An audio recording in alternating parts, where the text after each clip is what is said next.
Hey everybody, I want to encourage you to take some time and to pause and think about how you're doing. I don't know about you, but I get asked how I'm doing in every single Zoom meeting I start. That's how every text message from friends and people send to me, every email from people I know nothing about, it starts off with saying, I hope you're doing well during lockdown. So in one sense, I'm being asked the question more than I've ever been asked. The weird thing is that I'm struggling to answer it more than I've ever been able to answer before. I don't know about me, but sometimes I don't really know how I feel at the moment. I'm just doing and I'm just getting on with it. Um, and when I start to analyze how I feel, um, I don't find that very easy. Um, but I think it's an important question to ask ourselves. In these Philippians chapter 3 that we're on this week, and Kath preached on it on Sunday, and then the idea is that the devotional of the first devotional of the week sort of reflects back on it and anything that wasn't able to be covered. And there's a lot of stuff going on in chapter 3. And the second part of chapter 3 is Paul. It's beautiful poetic language, um, and I kind of find it really inspiring, and I also find it's just slightly annoying. um, he says this: "Not that I've already obtained all this," because he's just been talking about his relationship with Christ, Christ being more important than anything. That everything else in life is rubbish in comparison to knowing Christ. And he says, "Not that I've already obtained all this, or have already been made perfect." He's so humble. But I press on to take hold of that for which Christ took hold of me. Brothers and sisters, I do not consider myself yet to have taken hold of it. But one thing I do, forgetting what is behind and straining towards what is ahead, I press on towards the goal to win the prize for which God has called me heavenwards in Christ Jesus. If you've been around church very much, those words will be quite familiar. I press on towards the goal, towards the prize. I've had my fill of sermons about these passages, and in and of the moment, they're quite inspiring, motivating words, aren't they? Come on, press on towards the goal, towards the prize.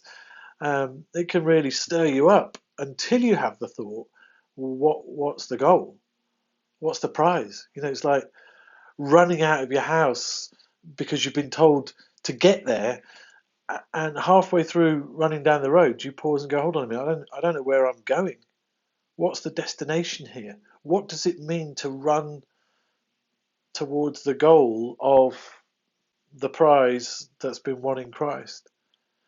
And I want my life to be going in the right direction. And I think we probably have an understanding of what Paul's getting at. He's using flowery language, but there's an understanding in the soul of each one of us, I think, that recognizes that firstly we're made unique with a certain set of skills and patterns and abilities and passions, and secondly we can fulfill potential or we can be curtailed in our potential. This isn't a talk or a thought that's going to beat anybody up that you're not reaching your potential, so therefore try harder. I just want to make the point is that I think that inside each one of us know is there is a good place to head towards. And I think Christ likeness simply looks like you being fully you. That Christ in you, the hope of glory Paul talks about elsewhere, that it's not you know, sinful, horrible Dave Steele who meets Christ and then he wants me to become a clone of the historical Christ that we see. It's that Christ is embedded within me and I'm allowing, if you like, the kind of a grafting of the Christ-like nature to be grafted into the characteristics and personality of Dave Steele. So that I'm not becoming less me as I become more like Christ. I'm becoming more me. Actually, the process is taking off and getting rid of and losing the stuff that isn't truly me, the stuff that the world has piled on me, the stuff that my ego screams at me about, to achieve more and to be seen doing this and to be able to, write that book and drive a bigger car or get an extension or I don't know, all of these things that Paul earlier on in chapter 3 says, you can strive after all of this stuff, but it's all rubbish in comparison to knowing Christ. And the thought I want to bring to you is that what if knowing Christ equals knowing yourself really well? They're the same things. It's throwing off all that is entrapping you, that is pretending to be you, that's not really you, that wasn't what you were created for, that doesn't bring you life, yet you give so much time to it. And I'm the worst at that. I give time to stuff that doesn't bless me, that isn't life-giving, and the stuff I know that is life-giving gets the kind of fag end of my time. And what Paul is saying is you have an innate sense of what you should be or what you could be. And what Paul is saying, and in credit to him is doing, is he's saying, I'm going to put my energy in towards that goal of being the Paul that God created Paul to be. So in terms of a devotional exercise, I want to encourage you to pause and to take some time. That's the whole point of these devotional things. But within the pause, I want to ask you to do something. I want to ask you to listen, to really listen, to listen to your heart and to your soul. What is it saying to you? To listen to God. What is the voice of God saying to you? I've told this story so many times, and I have no idea exactly how true it is, but I love it. I found it really helpful. Where somebody was talking to Mother Teresa about her prayer life. She was known as a woman of prayer, and so they asked her a very understandable question, which was, they said to her, "When you pray, how do you pray? What do you say?" And she said to this person, "No, I don't say anything." And they said, "Well, what do you do then?" And she said, "Well, I listen." And then the person thought, "Oh, that's profound. Yeah, okay. Well, so you're listening to God. So what do you think God is saying back to you when you listen?" And then Mother Teresa said, "Oh, he's listening too." And I think that's something that is just so lovely about that thought, because it speaks about incredible intimacy and incredible unity. The thought that God is over there and he's out there, and we need to find the right words, and we need to shout out and so that he can hear us. Actually, he is listening to our hearts. That's truly biblical. The Bible tells us that the Spirit prays on our behalf from the yearnings of ourselves that we don't even have words for. But also, if we're wise, we should be listening to the Spirit as the Spirit listens to us. And therefore, within that image, you have this incredible picture of intimacy that's almost inexpressible with another human being, where I'm listening for the heart of God as he listens to my heart. And that's prayer. And we've messed up prayer so much. I can't bear phrases like prayer warriors and, oh, those people are so gifted at prayer. It's like saying someone's gifted at breathing.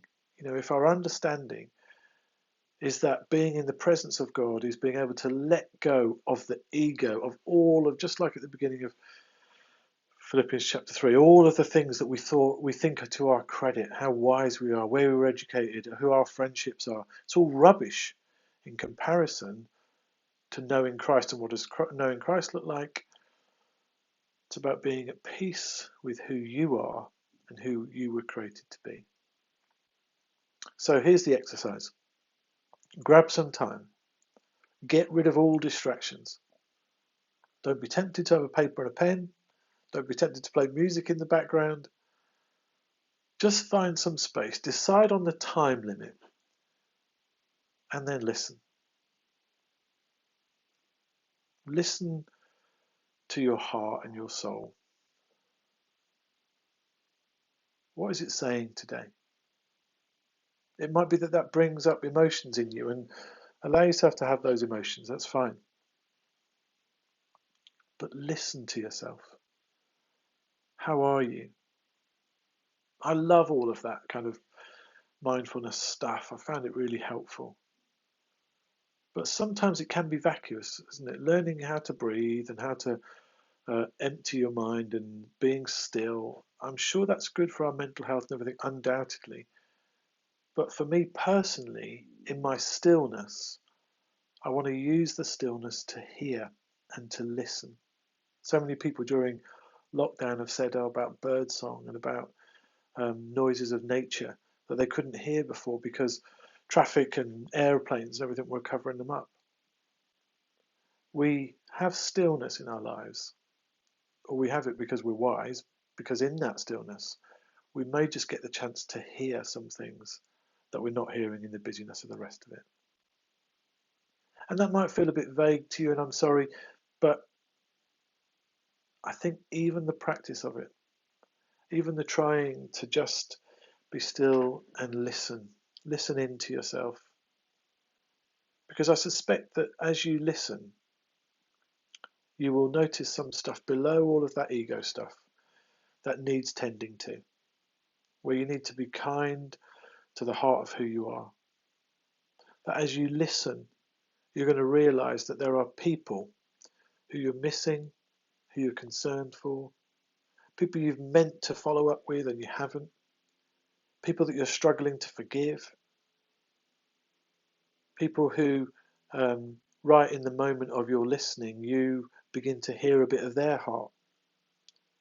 I think listening to yourself and listening and pausing to listen enables us to have empathy with other people. So what is it that our lives are saying to us when we listen? What is it that other people's lives are speaking to us as we pause and think about them? And ultimately, as we listen to God, who is content to sit and listen with us, what does that bring to mind? Can I encourage you to grab some time and listen? And even if just in that stillness you're hearing the sound of birds like I can out my window as I sit here, hearing the sound of those birds, hearing the sound of the noises around us, life, the God life around us, that reminds us that we are being heard too. Thank you.